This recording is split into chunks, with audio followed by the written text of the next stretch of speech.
Leia o Expresso em primeira mão, onde quer que esteja.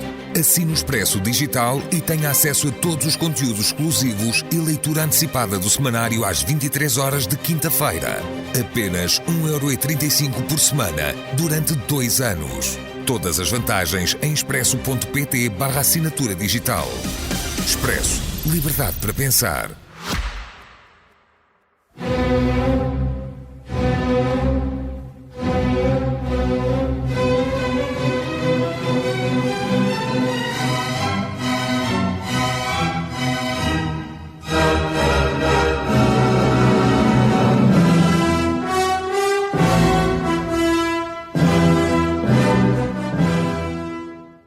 Olá, bem-vindos ao podcast O Mundo a Seus Pés, da secção internacional do Expresso. Estamos a gravar na manhã de segunda-feira, 4 de abril de 2022, e é impossível fugir ao assunto da guerra na Ucrânia. Este fim de semana foram conhecidos os horrores de Bucha, cidade nos arredores de Kiev, onde centenas de civis terão sido executados, alguns de mãos atadas atrás das costas. As imagens divulgadas ao longo dos últimos dias são revoltantes. No episódio de hoje vamos falar de um país que pode ter um papel importante nesta crise, neste conflito, nesta guerra, nesta invasão. Grande potência a quem o Kremlin já pediu ajuda e a quem o Ocidente recomenda que não preste essa ajuda, a China tem mantido um difícil equilíbrio na guerra da Ucrânia. Pequim não condenou a invasão, nem sequer usou esse termo para se lhe referir, mas também não saiu em defesa de Vladimir Putin, pelo menos de forma direta, isto embora o presidente Xi Jinping não perca a ocasião de sublinhar a amizade que une estes dois homens e os seus regimes. Para ajudar a perceber o que está em causa, é a nossa convidada a Raquel Vaz Pinto, investigadora do Instituto Português de Relações Internacionais. Olá, Raquel. Olá, Pedro.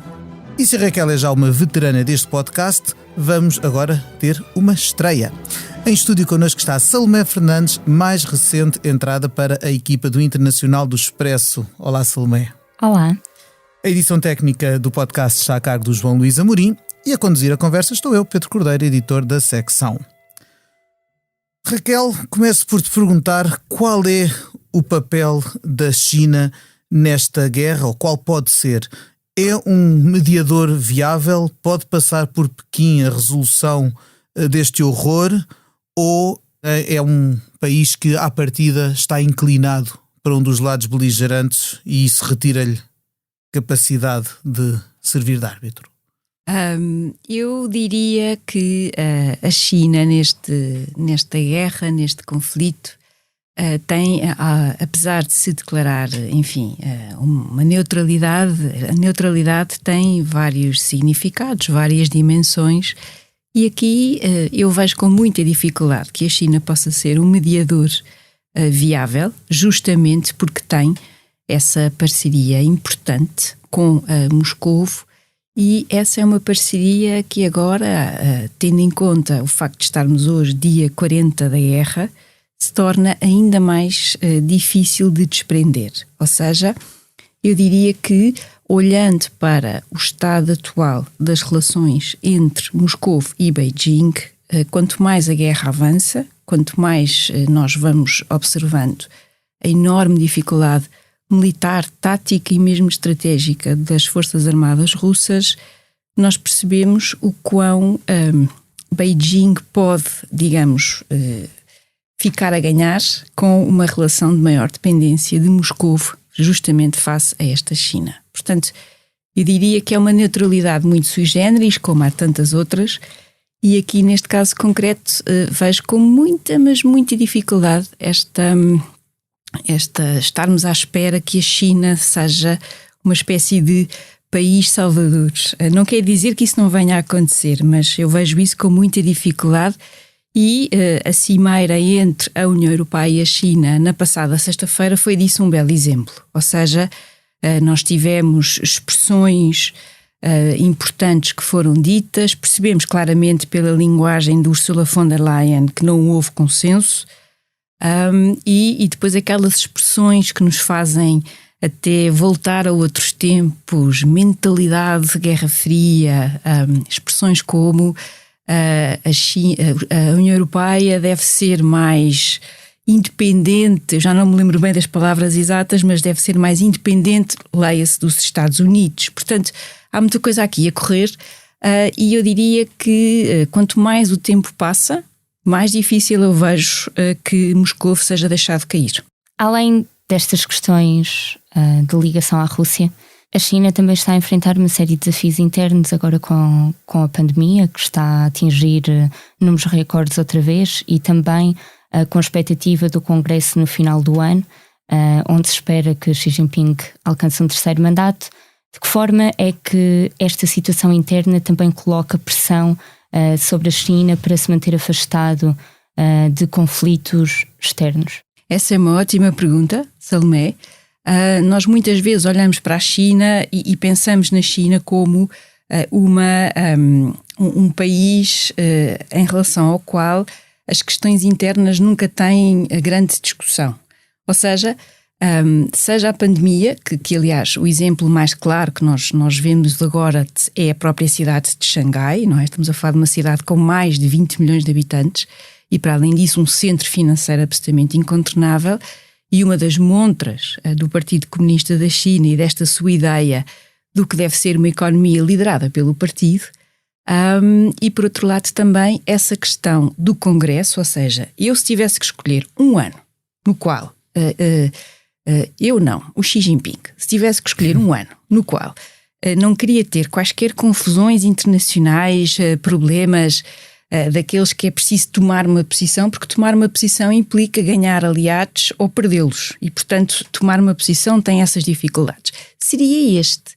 Não só pelas questões da pandemia, que nós percebemos claramente até pelos próprios Jogos Olímpicos de Inverno, que estavam longe de estar controladas, mas também pelas próprias questões do Congresso, ou seja, tudo indica que Xi Jinping será entronizado num terceiro mandato, mas também é importante perceber, naquele que é o coração deste país, os chamados os 7 magníficos, os 7 membros permanentes, os 7 membros do Comitê Permanente do Politburo, perceber qual é a ordem, qual é a lógica, qual é a hierarquia. Portanto, há aqui muita coisa a acontecer neste país. Mais ainda, temos as questões não resolvidas de todo da bolha imobiliária.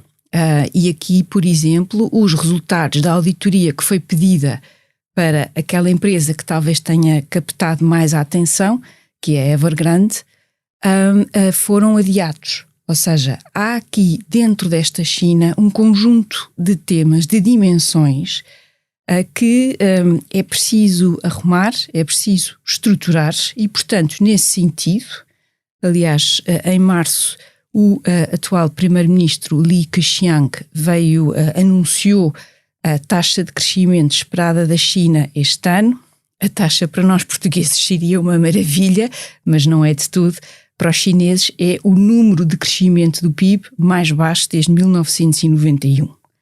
E isso levanta um conjunto de dificuldades extra dentro do que é este enorme país e que tornam esta guerra, este conflito internacional e, sobretudo, a forma como os países europeus, ou pelo menos a maioria dos países europeus, a forma como a NATO, ainda há aí a Turquia com algumas nuances, e os Estados Unidos reagiram àquilo que está a acontecer. Eu acho que essa reação é talvez, por um lado, surpreendeu, eu acho que todos, por outro lado, eu penso que surpreendeu ainda mais Beijing e essas suas expectativas. Portanto, eu diria que em termos de 2022, isto não está nada a correr de acordo com o que Xi Jinping poderia ter pensado que seria o seu 2022. Faltou-me dizer ao apresentar a Salomé que 2022 foi também o ano em que ela voltou de Macau, onde viveu nos últimos anos, e daí também, obviamente, a participação neste podcast, por ter uma experiência direta de viver num território que, conquanto região autónoma, está cada vez mais integrado na e pela China, exatamente. Por um lado, quando olhamos para a Rússia, quando olhamos para Xi Jinping, que como dizias, deverá ser entronizado num histórico terceiro mandato que nenhum dos seus antecessores recentes cumpriu. Pensamos sempre nestes regimes de homens fortes, até bastante, e friso homens, porque são regimes também que cultivam muito essa masculinidade, digamos assim, Putin de forma mais desabrida provavelmente e visual. Sim, eu não me lembro de ter visto Xi Jinping a cavalo de tronco nu, não me recordo.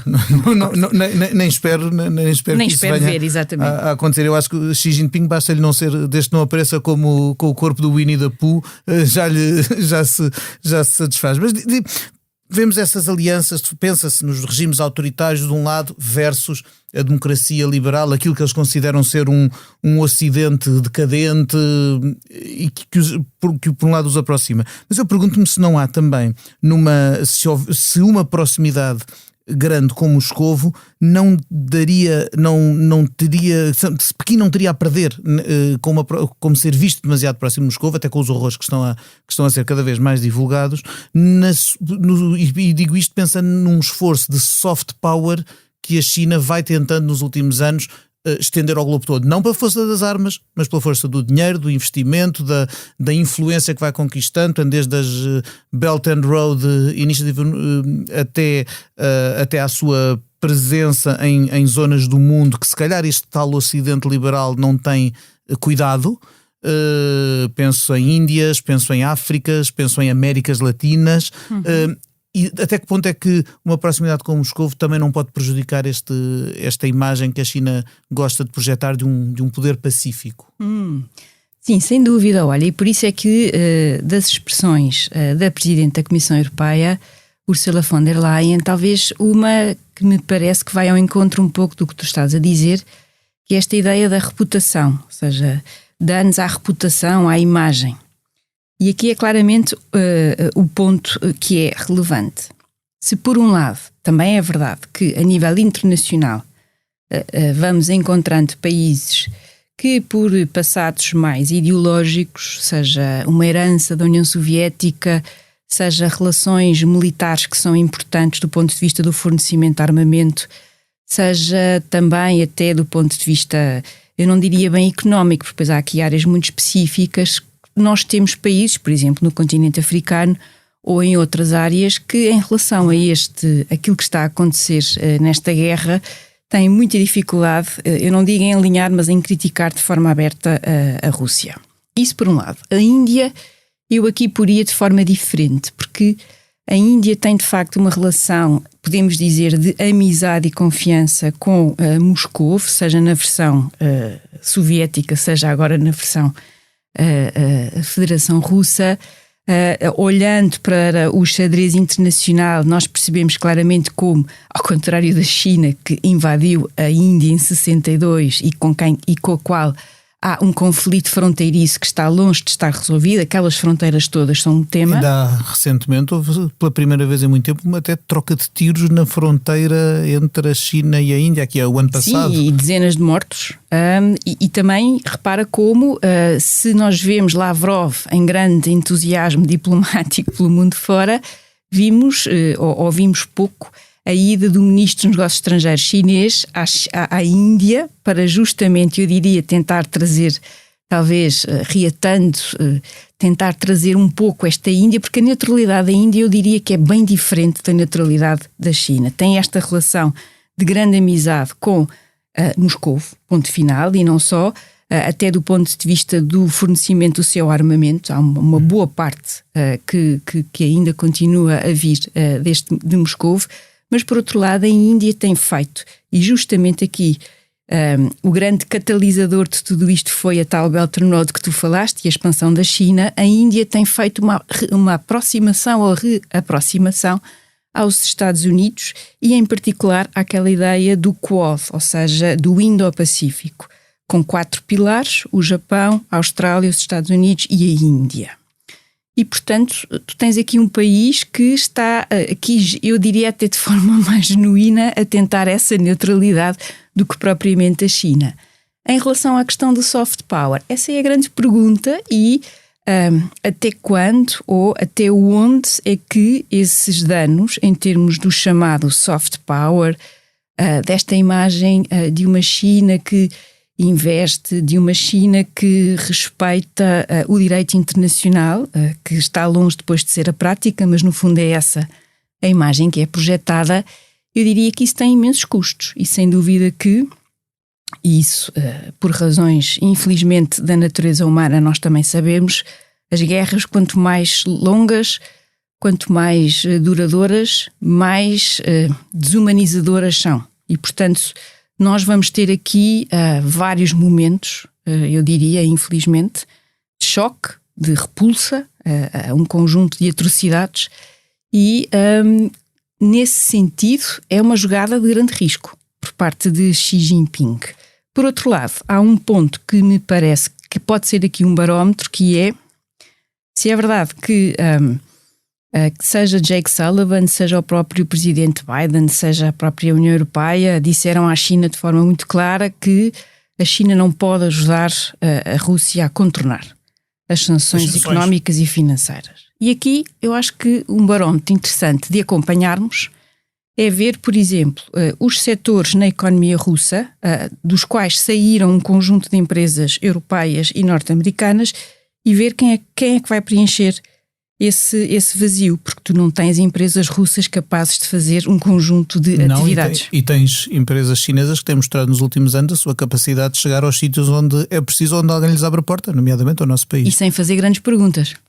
Não é? E sem fazer grandes perguntas. Nada de exigências. E portanto aí eu acho que é um bom barómetro para nós percebermos se de facto a China está a tentar tirar o melhor dos dois mundos ou se está num plano mais micro ou num plano mais de questões muito práticas de preencher esse vazio. E isso é um sinal interessante que nós temos que acompanhar.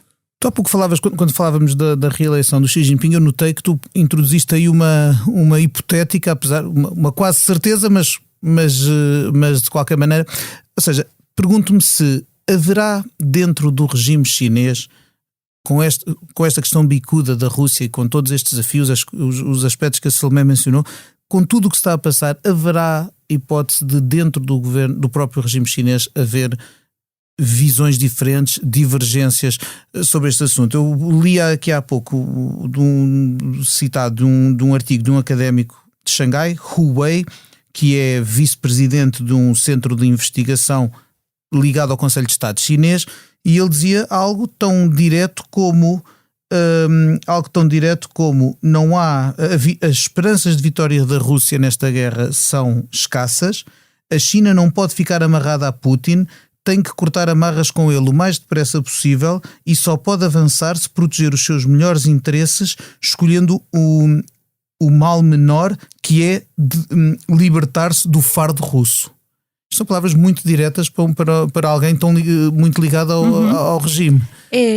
Mas também tiveste na semana passada o vice-ministro dos Negócios Estrangeiros a dizer que, enfim, num conjunto de declarações em que se alertava para o perigo de que o Indo-Pacífico fosse uma espécie de NATO que nessa sua zona iria provocar o mesmo tipo de reações que a NATO alegadamente provocou à Rússia na questão da Ucrânia.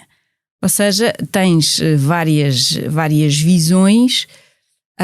A pergunta honesta, a tua pergunta a resposta honesta é: não sabemos.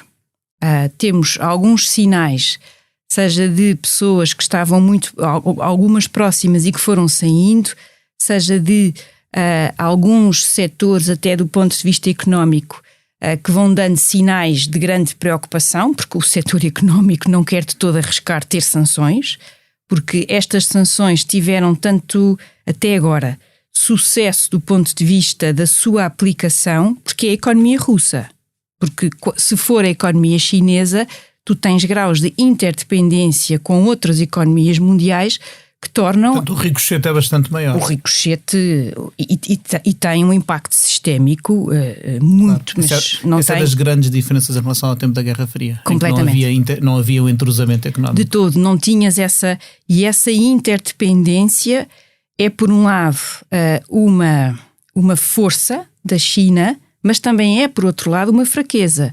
Porque apesar de todas as tentativas, e a pandemia veio acelerar isto, de olhar para o mercado interno da China com maior ênfase, de ter alguma preocupação de criar um mercado interno, de não estar tão dependente na perspectiva de Beijing das exportações para mercados como os Estados Unidos ou a própria União Europeia.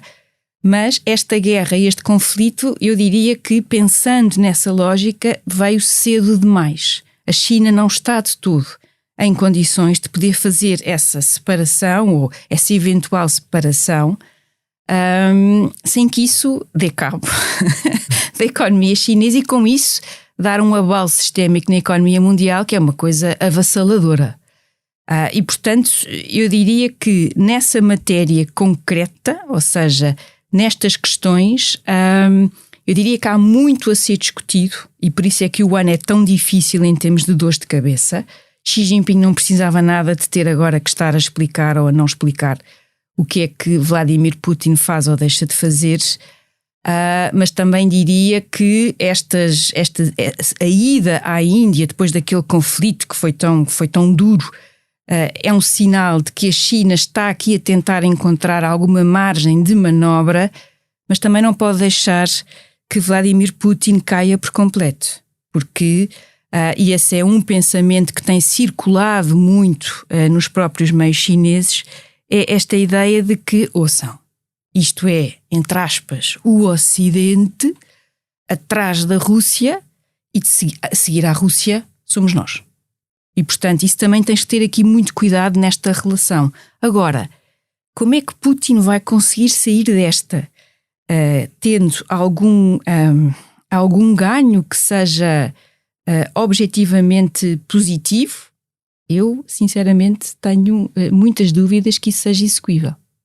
Tem-se falado da forma como o conflito pode influenciar também a relação entre a China e Taiwan, e como se podem agravar ali as tensões, mas Taiwan também já veio dizer que em ano de congresso a China está mais preocupada em manter estabilidade do que em intensificar as suas ações militares. O que é que acha?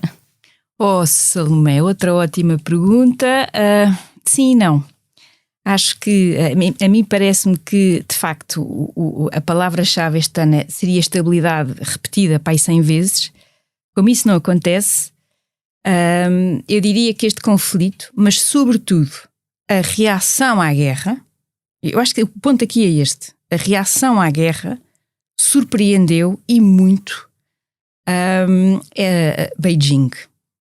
E nesse ponto, Taiwan, apesar do impacto inicial, Taiwan, de forma também muito inteligente, porque esta presidente tem sabido colocar a sua mensagem no nível internacional de uma forma extremamente inteligente, há expressões que nós encontramos quase que são parecidas.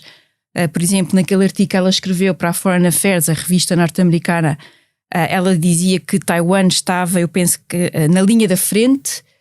Nós taiwaneses, nós 23 milhões de pessoas, não somos apenas isto, nós somos um teste à tal luta entre as democracias liberais e as ditaduras, e por outro lado, eu diria que se é verdade que este ano pode ser um ano de maior calma nessa frente, por outro lado, a história diz-nos que quando as coisas correm muito mal dentro de casa, aliás, esse pode até ser um bom argumento para o Vladimir Putin, seja por razões económicas, seja por razões até da própria luta a nível da cúpula, muitas vezes encontrar e agora vou usar uma expressão que não quero que seja descontextualizada de todo, um bode expiatório que neste caso não é bem externo, porque aos olhos de Beijing aquilo é um tema interno, pode muito bem ser aqui um catalisador do nacionalismo e com isso passar um pouco por cima daquilo que são os problemas internos. Uma espécie do egg the dog. Exatamente.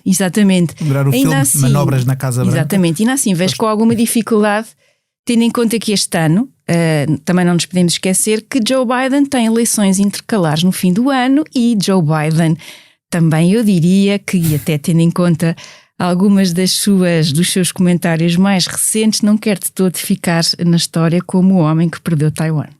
Nisso ele não é... Pois, ainda por cima vindo a seguir um presidente como Trump que dizia China, China, China, China, China, a torto e a direito, e eu, sem que tenha havido uma mudança da política americana em relação à China, a verdade é que Biden, pelo menos no discurso, não se mostra com aquela dureza, aquele martelar insistente do Trump sobre a China, e isso se calhar também pode, junto do eleitorado, dar-lhe uma imagem menos assertiva. É menos assertiva, mas lá está, muito mais inteligente e muito mais congregadora. Eu acho que um dos aspectos que esta guerra revelou de forma clara é a extraordinária competência e profissionalismo da sua máquina diplomática e da sua qualidade da sua administração. Desde o Conselheiro de Segurança Nacional, o Jake Sullivan, máquina. Desde o Secretário de Estado, o nosso Ministro dos Negócios Estrangeiros, Antony Blinken, ou a embaixadora dos Estados Unidos nas Nações Unidas. Ou seja, tu tens aqui uma equipa que funciona, tens muitas vezes o número do polícia bom e do polícia mau, e tens, sobretudo, uma capacidade de entender as organizações como a NATO, com todos os seus problemas internos, ou as próprias Nações Unidas, idem aspas, mas como forças do ponto de vista do que deve ser uma resposta multilateral, algo em relação ao qual o presidente Trump não acreditava de todo. E mais, repara como, em alguns momentos-chave, também muito consciente de que Macron precisa ter aqui alguma margem de manobra em termos da sua campanha presidencial. Monsieur Europe. Ora, aí está. E aqui outros momentos igualmente interessantes. Repara como, em algumas até decisões-chave, não foram os Estados Unidos a dar a notícia, não foram os Estados Unidos a ter os holofotes.